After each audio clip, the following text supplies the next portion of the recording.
Hi, everyone, and welcome to Erasing the Stigma. Today I'm here with social worker Elaine Harrison Yao. Would you be able to tell our listeners a little bit about yourself? Yeah, sure. Hi, everyone. My name is Elaine Harrison Yao, and I am a licensed clinical social worker with Brave Mind Psychological Services, which is located in Scotch Plains, New Jersey. I am the child and adolescent therapist there, and primarily I do work with children and adolescents, although I see a few adults too. I have children as young as 3.5, right through to young adulthood, and I see a range of different diagnoses with those children. I see children with autism spectrum disorder, with selective mutism, with anxiety, depression, adjustment disorders. So you name it, I kind of see it. Although I definitely specialize in selective mutism, autism, and those anxiety disorders. That is great. Thank you so much. And so, as you said, you work with children and teens. So, in your experience, if a child is undiagnosed with a language-based learning disability, let's say dyslexia, what are signs that parents should look for that their child is struggling either academically, socially, and emotionally?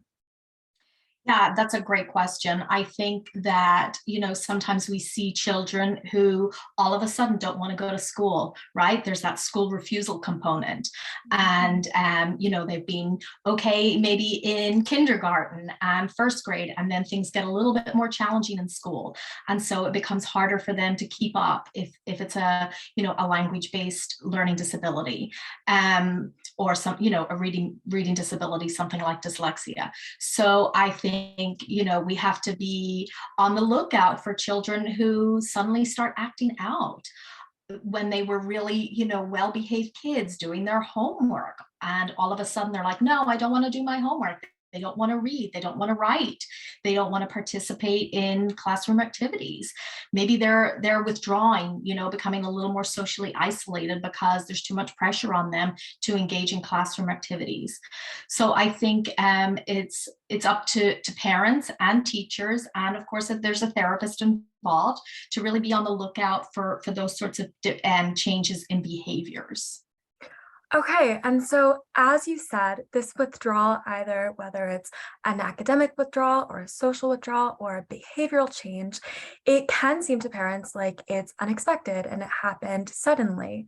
So a parent may not know how to respond to, let's say, an academic withdrawal.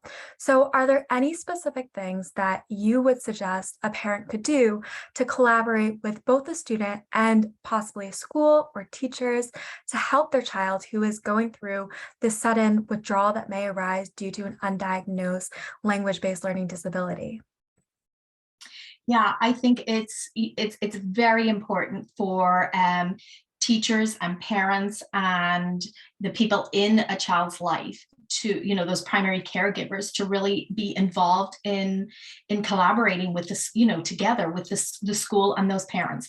I think that set up a meeting. You don't have to wait until that parent teacher conference in the fall, right? You notice something's going on with your child by the end of September, mid-October, when things really should have started to settle down and routines take place.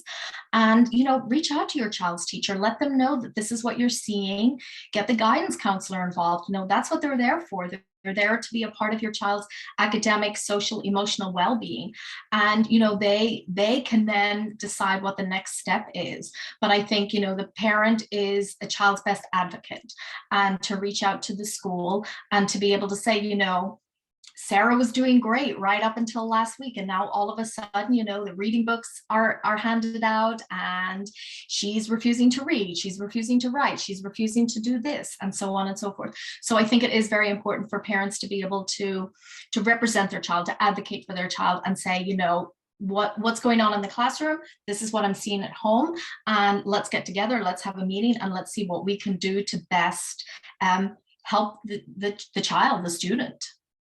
Yes, I think that's amazing advice, especially because I feel like there's a connotation of if something is going awry in school, whether your child is struggling socially or academically, is thought of that these conversations have to take place in that specific time period of a conversation with the teacher during the beginning of the school year when parents meet with teachers. However, like you said, that conversation can happen during any time. And I think that is extremely helpful for the child to have these conversations with parents and teachers when these things come up, just to deal with it as soon as possible.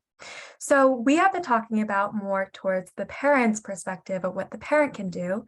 However, while a child is going through this and struggling with a language-based learning disability, they themselves may feel helpless. And so in my experience, and as studies have shown, kids with language-based learning disabilities do sometimes struggle with their confidence because they feel as if they're falling behind from their classmates and their peers. So what are coping mechanisms that you would give specifically to children who are struggling with their confidence, and this struggle could arise from their language-based learning disability? Yeah, so as a therapist, I am all about these positive affirmations, right? I love the positive affirmation cards. I use them in therapy with the clients that I see. I use them here at home with my own children, and I think they are fantastic. You know, it can be something really simple. I can do it, or I've got this. I'm strong.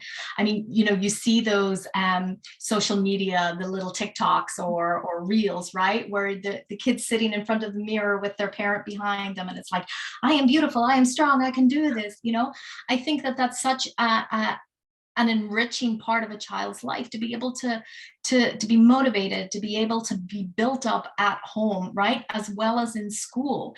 And I think it's important to focus on the things that these children can do instead of what they can't do, right? So let's focus on their strengths, let's focus on the positives, as well as working on their weaknesses, on the things that they're really struggling with, right? So if they're really good at math but they're struggling in reading, like buddy them up to help with a child who is maybe struggling in math. So then the child that is strong in reading can buddy up with them and help them in a class group setting, you know?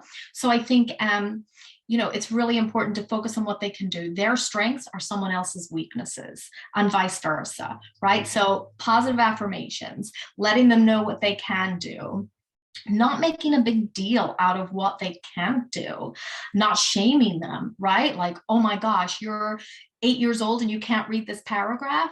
Like, that is probably one of the most detrimental things to a child's well-being, either from a teacher, from a parent's perspective, from a therapist, whoever's in their life. And also, I think letting everybody know, like, this is what's going on, you know, whether it's diagnosed or something that is you know, we're just thinking that it's going to maybe be diagnosed, but letting all the specialist teachers know, right? The art teacher, the music teacher, the gym teacher, the computer teacher, like letting them all know, like, hey, this is what's going on, so that there isn't that shame when a child can't do something or they're not performing up to grade level. So I think those are very important things, but I love the positive affirmations. You can get those cards on Amazon. You can get them in lots of different stores. You can just make them up, put them on Post-its, put them around the mirror of a child, in a child's room. Lots of different ways to, you know, cheap, affordable ways. Post-it notes with I can do it, I am strong, I am great, I am smart. You know, just pin them up. Let the child see and know, like, I've got this. I can do this. I think positive affirmations are amazing for both the child and the parent too. They're fun to practice and they're just very uplifting. And so, like you were saying before, there's sometimes when a parent is working with their child and they might feel that frustration that their child is not performing up to grade level. And what is some advice that you'd give to parents if they're feeling this frustration that their child is not performing up to that grade level, to not put that frustration on their child? It's a great question. I think a lot of the times, you know, parents, they want the best for their children, of course, and they want, you know, they want their kid to succeed and be successful and reach their full potential. But some kids do struggle, right? Whether that is in reading or speaking or writing or math, whatever it might be. And so I think for parents who might feel themselves getting frustrated, take a break. You know, you're sitting down with your child and you're doing homework. It does get frustrating, right? For the child, for the parent, for everybody involved. Take a break. Let your child know, like, I'm getting frustrated. I'm not feeling good about what we're doing right now, so I'm going to go get a glass of water and take a few minutes for myself. Let them know, right? There's nothing wrong with that. You're normalizing frustration so that both the child and the parent can manage it. I think another thing that parents can really do is learn the gift of the pause, right? Be able to just pause before they speak. Take a breath, take a deep, deep breath, right from the belly in, and inhale, hold it, exhale, right? The beauty of the breath, it's everywhere we go. And I think that too often we're too quick to, well, why can't you do this, right? What do you mean you can't read this? What do you mean you can't add this? And if we just paused for 1, 2, 3 seconds, it would be so much different. And the child's going to react differently. We're going to react differently as a parent. And it's just going to be so much more different. It's going to be such a much more positive interaction between parent and child. So I think that, again, focusing on what the child is able to do rather than what they're not doing. Help them with those struggles, but don't bring shame to it. Don't make them feel bad about not being able to do something. Focus on like, wow, you read that whole sentence? Like, that's amazing. Now let's see if we can read the next one together. Each word words build up to make sentences. Sentences build up to make paragraphs. And before you know it, like, progress is being made. And it's progress, not perfection, right? That's what we want. We don't need perfection with these children. We need them to know that they're making progress. And every child develops at a different rate. Mhm. Yes, and I think that's such an important mentality that it's progress and not perfection. And so, like you were talking about before, with frustrations that do arise with the parents, you were saying that the communication is so important. And for the parent to communicate to their child that they're feeling frustrated and those feelings of frustration are okay. But how do you suggest that parents create this space where that open line of communication is normal and a child also feels comfortable with talking about their struggles and their frustrations that are arising from their language-based learning disability?